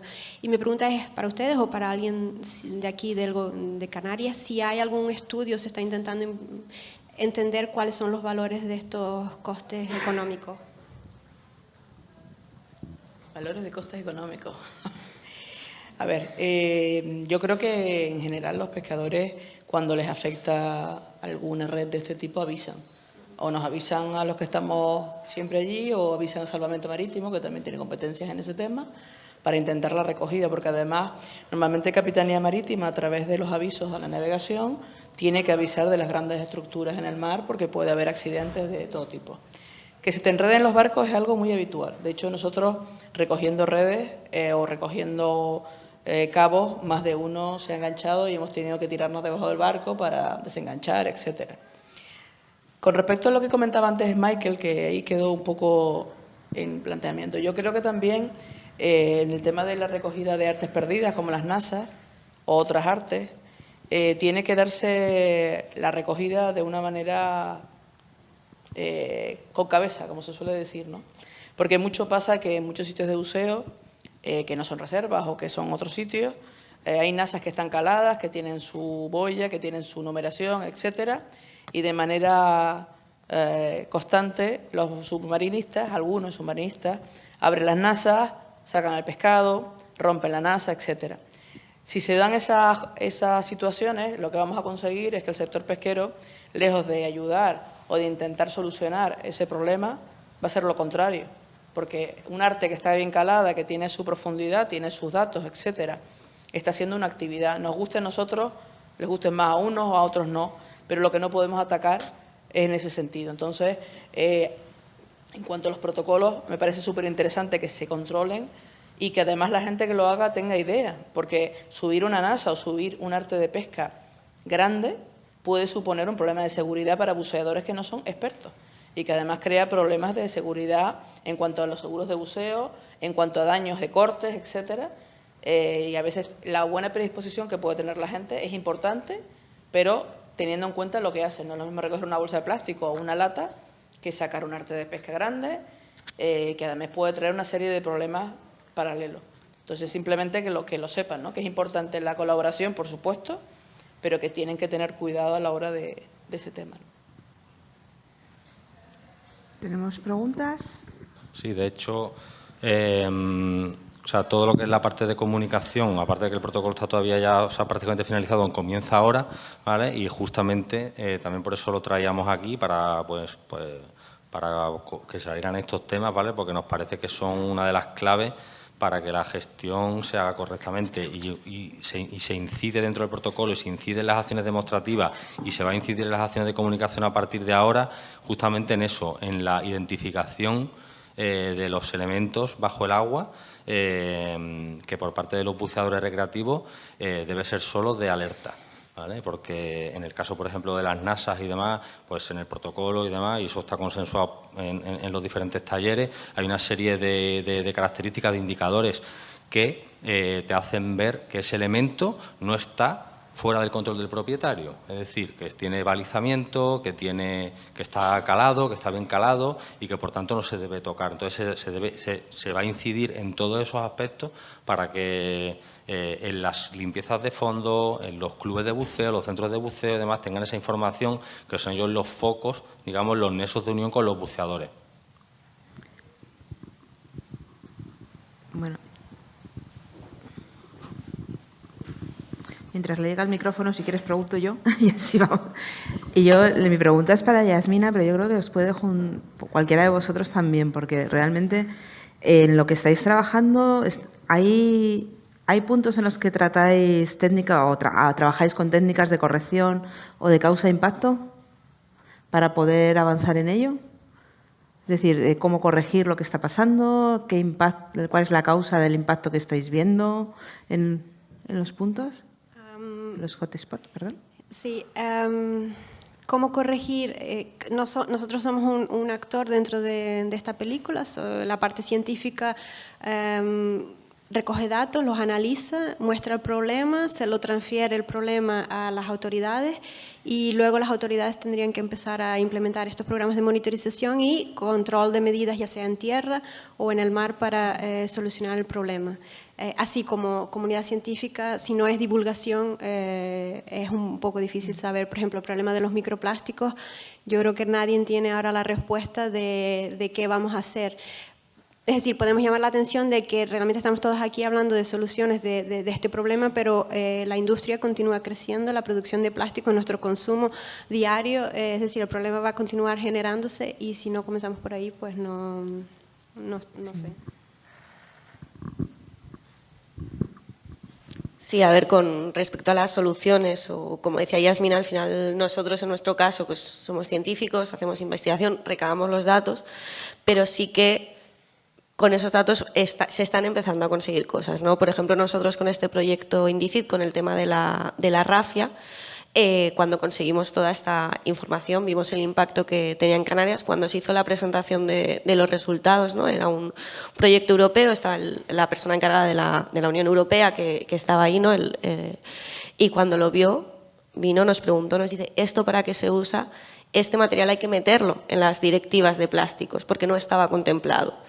Entonces, si no se hubiese hecho este estudio, no se hubiese visto el impacto que estaba teniendo, aparte de, vale, podemos utilizar a las tortugas, en este caso, que este proyecto estaba centrado en esta especie, como indicadores, pero es que además hemos visto un tipo de plástico en concreto que no se estaba teniendo en cuenta y que ahora ya sí que lo hemos puesto sobre la mesa y se va a empezar a tener en cuenta. Entonces, por lo menos, este tipo de cosas cuesta mucho tiempo, ¿no? Es recabar los datos, homogenizarlos, tal, pero sí que es cierto que una vez que se consiguen y se consigue que lleguen a, pues eso, en este caso a la Unión Europea o a quien sea, sí que se consigue que se pongan medidas porque ya tienes los datos, no te los pueden rebatir tan fácilmente, ¿no? como si no hubiese nada. De acuerdo, gracias. ¿Tenías? Simplemente quería transmitir el punto de vista porque nosotros trabajamos con todos los sectores y sí que nos ha llegado, pues eso, gente del sector del buceo recreativo que ve un impacto, ve algo debajo del agua, lo comunica a las autoridades y cuando pasa unos días, una semana, 2 semanas y ve que eso sigue allí, sigue creando el impacto, claro, al final toman la iniciativa por sus manos, que no está bien y muchas veces lo hacen, como bien dice Tamia, sin los medios adecuados, sin la forma y la seguridad adecuada.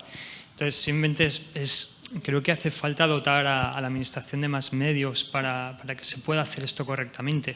De hecho, ahora hemos tenido el problema de, por ejemplo, los angelotes con los que trabajamos, pues cuando aparece uno muerto debajo del agua, los agentes de medio ambiente llegan allí y no pueden echarse el agua. Necesitamos que un buceador voluntario vaya, saque el angelote para afuera. ¿Legalmente se puede? No, porque no está en el permiso, pero es que si no, ese angelote se pierde y nosotros no siempre estamos ahí para recogerlo. Entonces eso, la Administración hay que hacer presión para que dotar de medios, porque si no, todo este trabajo que se hace luego se pierde un poco, ¿no? Nada, solo era eso. Bueno, yo con respecto al tema de los medios, absolutamente de acuerdo, pero no soy yo quien seguramente tenga esa experiencia.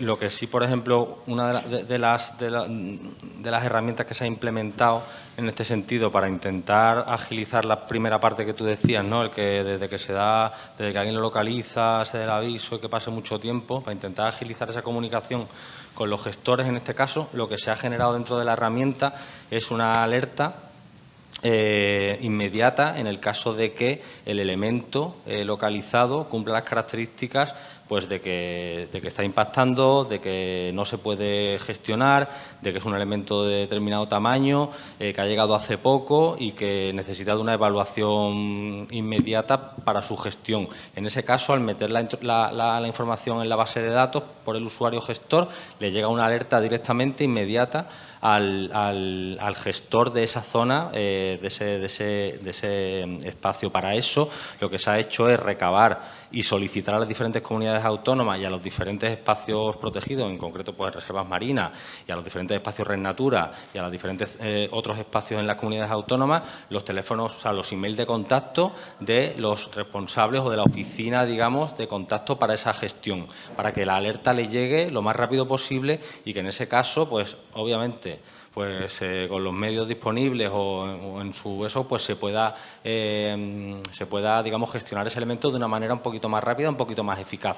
Y dentro de la propia herramienta también existe un feedback del gestor para con el usuario, para que se sepa en qué momento se ha, bueno, por lo menos tenido en cuenta esa solicitud de demanda de información.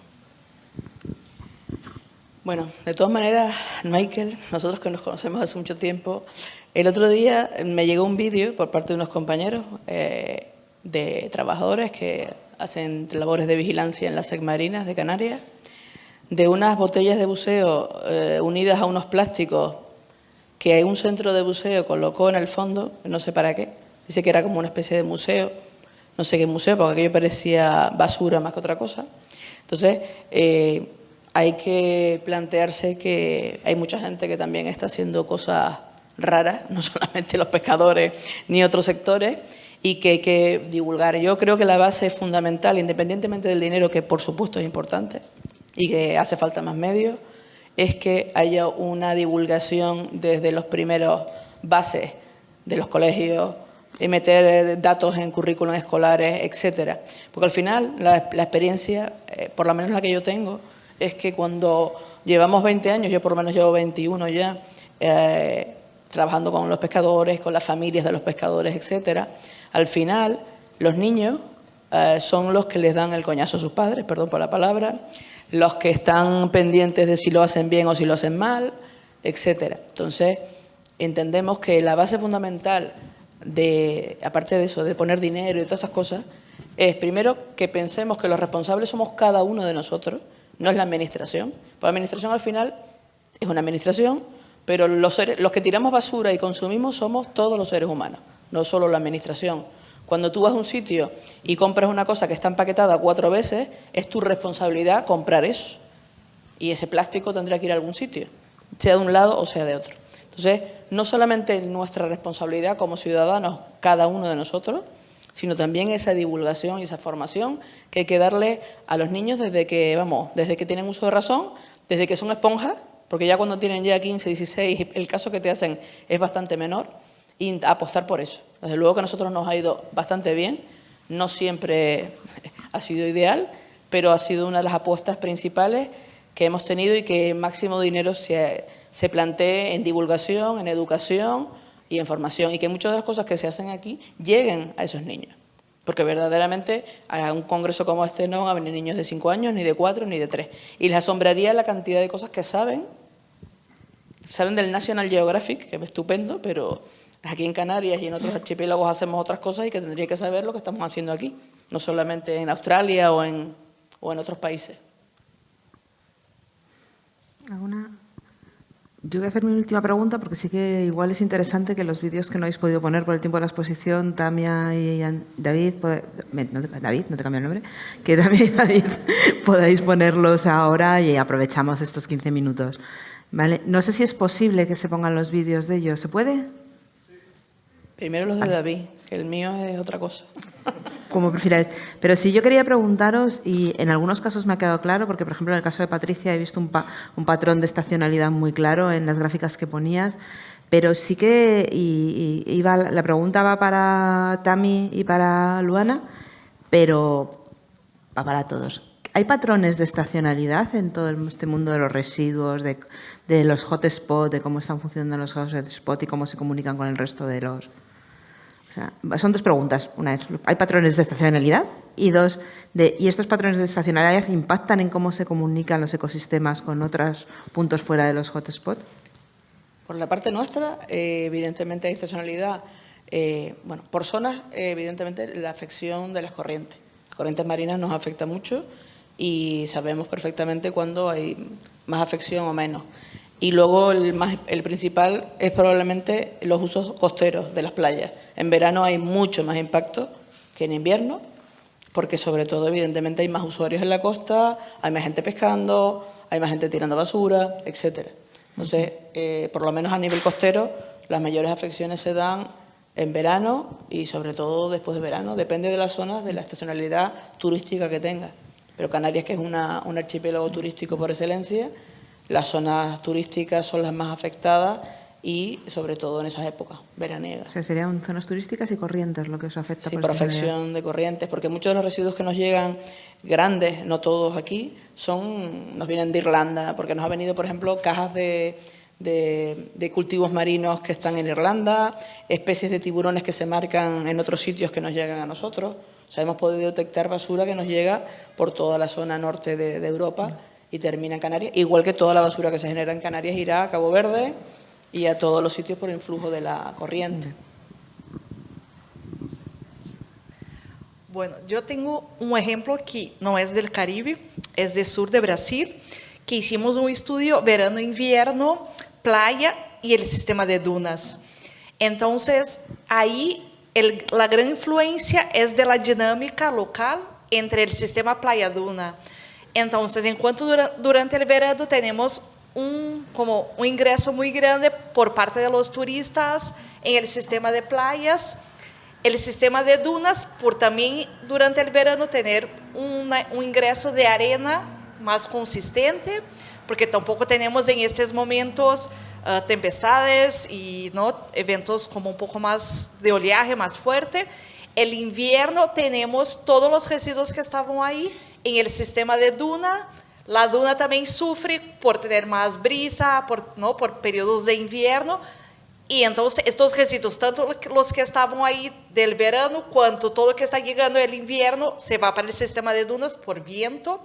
Tenemos un impacto más grande en el sistema de dunas en el invierno y de playas en el verano.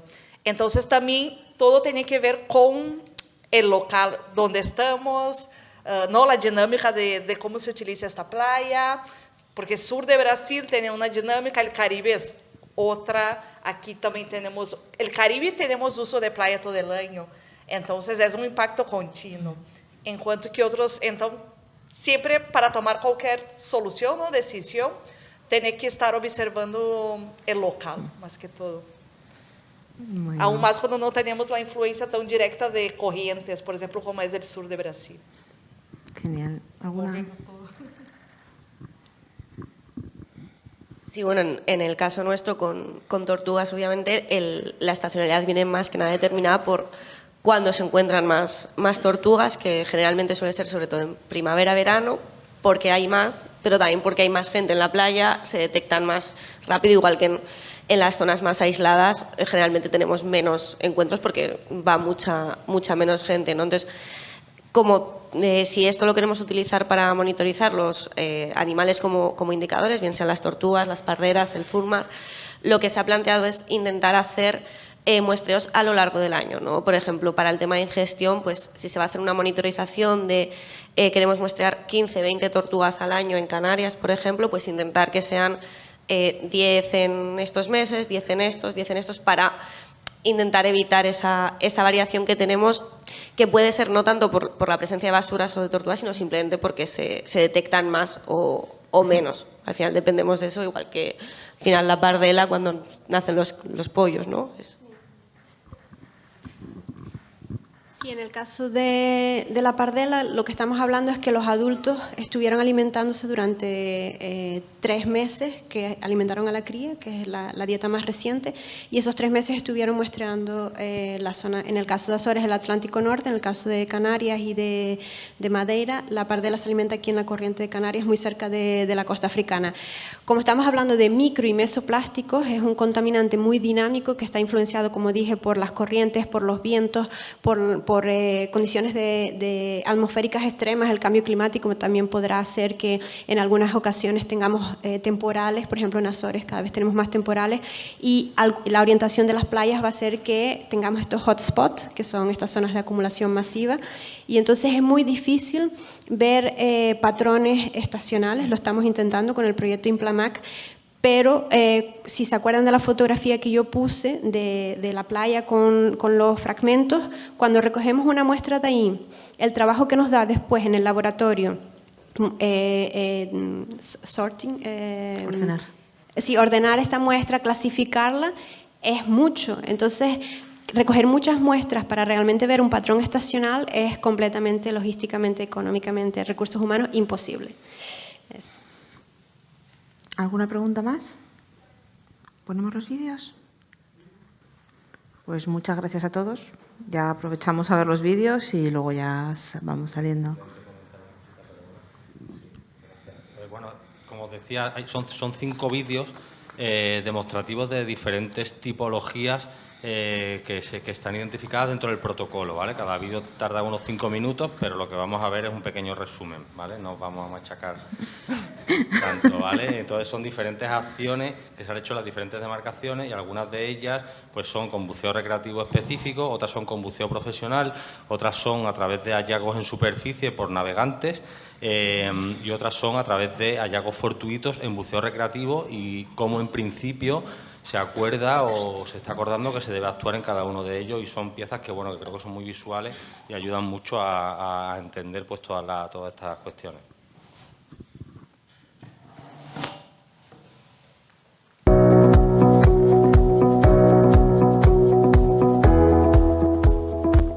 Un arte de pesca perdido o abandonado se define como cualquier arte de pesca o parte del mismo que permanece en el mar sobre el que su propietario ha perdido el control, ya sea deliberadamente o por otros motivos.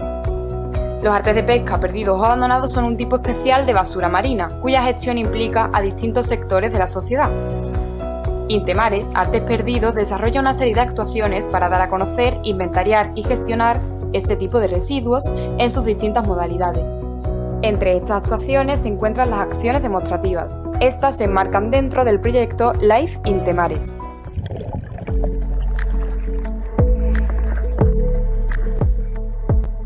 Estamos en el puerto de Almerimar, en Almería, en la demarcación marina Estrecho Alborán, con Ricardo Sagarminaga de Alnitac. Hoy estamos en Fuerteventura, en la demarcación marina canaria, con Bárbara Baroa Pérez, del Observatorio de Basura Marina de Canarias. Estamos en Mazarrón, en la demarcación marina Levantino Balear, con José Luis Alcaide y Juan Diego López Giraldo, de Asociación Hipocampus. Estamos en Cádiz, en la demarcación marina sudatlántica, con Alberto, del Centro de Buceo Ocean Addicts. Estamos en Vigo, Galicia, en la demarcación marina noratlántica, con José Luis Gómez y Marisa Fernández, del Centro Tecnológico del Mar, CETMAR.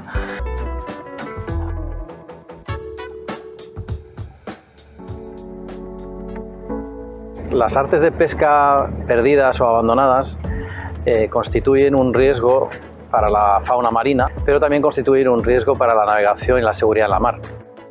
Se ve claramente cuando es un arte de pesca fantasma, un arte de pesca abandonado o perdido, porque generalmente es una maraña. Lo que vamos a ver es varias boyas juntas y una maraña de sedal, con lo cual claramente no está funcional. Si podemos acercarnos, pues es importante también evitar que el motor esté en marcha y acercar de una manera que la corriente o el viento no nos eche sobre el artefacto. En el caso de la fauna marina es lo mismo, con lo cual solo vamos a efectuar un rescate de tortuga si es un animal que está claramente enmallado. Si el animal no se puede subir a bordo y está claramente afectado, está vivo, se puede rescatar, llamaremos al 112. Se nos va a poner en comunicación con un equipo de veterinarios de uno de los centros de recuperación que tenemos a lo largo de nuestra costa. Bueno, dentro de las actividades del Observatorio de Basura Marina de Fuerteventura se encuentra la recogida de basuras en fondo. Lo hacemos a través de sinergias con diferentes colectivos, en este caso buceadores recreativos.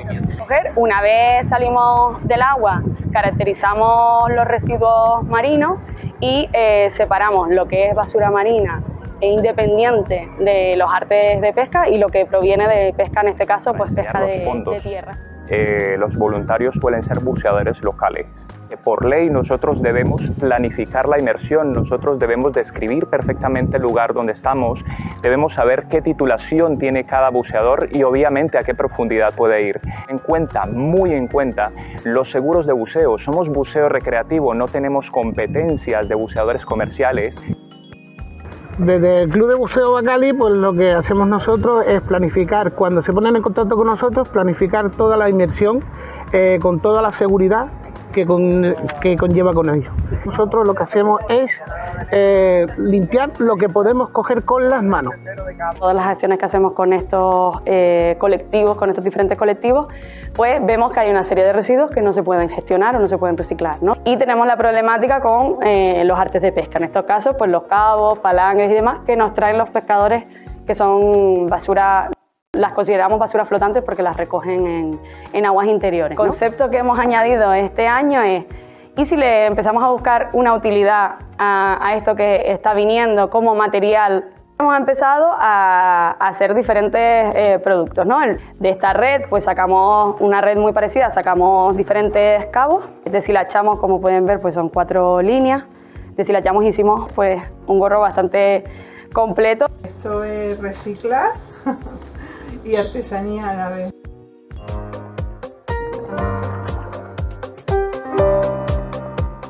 Nos centramos en los artes de pesca de lanzamiento con caña, sedales, plomos, curricanes, palometillas de estas, anzuelos. Un buen ejemplo de esto es el proyecto Plum Boom, que es el que está focalizado para recuperar todos los plomos que utilizan ellos en los artes de lance para poderlos recoger, y entonces pues el proyecto Plum Boom ahí juega un papel fundamental en ese sentido, porque podemos recoger todo el plomo que se ha quedado en el fondo del mar. Reconocemos la zona, llevamos los detectores y sondeamos a ver si es punto caliente o no es punto caliente.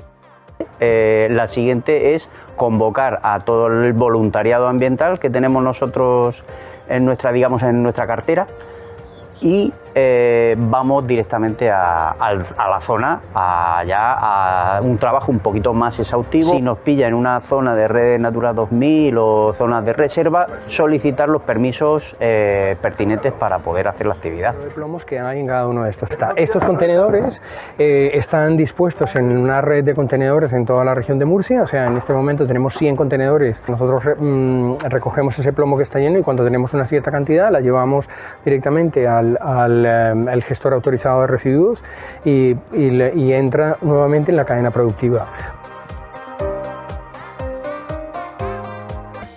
El proyecto Clean Atlantic está financiado por el programa Interreg Espacio Atlántico y tiene como principal objetivo mejorar el conocimiento y nuestras capacidades para prevenir, para monitorizar y para reducir la basura marina, y al mismo tiempo aumentar la sensibilización en torno a esta problemática medioambiental. En el marco de este proyecto estamos realizando un estudio de localización de artes perdidas y abandonadas en las rías de Vigo y de Pontevedra con la colaboración de los clubes de buceo. Y dentro de las rías de Pontevedra lo que estamos intentando localizar con su ayuda son aquellas zonas donde se han acumulado o han aparecido artes de pesca que están perdidos. A partir de esta información lo que hemos hecho es, con la colaboración de unos buzos profesionales, hacer unas inmersiones de localización y para establecer la posibilidad de su retirada. Entonces procedemos a unos trabajos de preparación para que una vez que se extraigan, con la ayuda de guardacostas de Galicia, se cause el mínimo daño posible tanto en la flora como en la fauna, como también en el sustrato, donde muchas veces ya están fijados. De la navaja, mariscadores, nos dan aviso y con eso lo que se hace es una evaluación que luego se planea la retirada del mismo. Debajo del agua pues llevamos un equipo técnico con doble grifería, doble botella, varios sistemas de corte, carrete, incluso boya de emergencia en caso de necesidad, y procuramos evitar en todo momento pues engancharnos, enredarnos y todo eso. Requiere pues tener cierta experiencia en buceo en este tipo de situaciones, dada la complejidad, porque entran un riesgo y un peligro por todas las partes que se puede uno enredar o enganchar, e incluso en el momento que se eleva en este caso una red, pues pueden desprenderse elementos que incluso pueden contener piedras o algo y pueden caernos encima.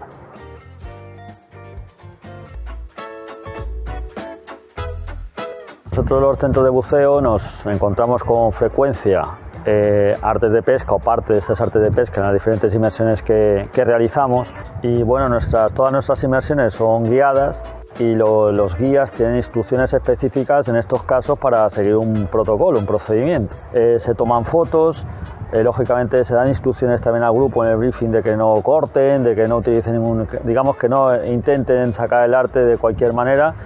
Utilizamos la web y en su caso pues ordenamos la retirada con el procedimiento de las autoridades competentes. Este procedimiento forma parte de los criterios generales para la gestión de artes de pesca perdidos abandonados en Red Natura 2000, Intemares, Artes Perdidos.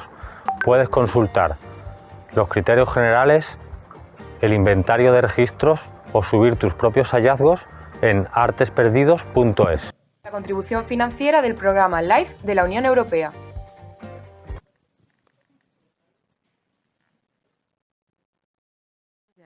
Cualquier pregunta que tengáis que no hayáis querido hacer aquí, la hacemos fuera, seguimos hablando con ellos. Yo me he quedado con... ¿Quieres ponerlo, Tania? Qué bonito. Quien quiera irse a comer, a seguir haciendo preguntas fuera, que salga. Quien quiera quedarse al vídeo, ponemos el vídeo de Tamia, que hay que ver algo positivo en todo esto. Tengo que explicar un poco. Es el vídeo que se ha sacado con motivo del estudio de regeneración de los deltas lábicos en el volcán de La Palma, desde el punto cero hasta la actualidad, para que vean la capacidad maravillosa que tiene el medio marino de recuperación en cuestión de meses. Y quería traérselos por si lo querían ver, ¿vale? No Pues, tiene relación con... Está disponible, yo me voy a quedar a verlo, quien quiera que se quede, quien no ya sabe. Ya está, por eso que quien quiera salir a comer que salga y quien quiera quedarse pues que se quede.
Como ven, en tierra las cosas quedan mucho por hacer, pero en el mar se ha recuperado de una manera importante, así que nos queda mucho por hacer, pero hay esperanza.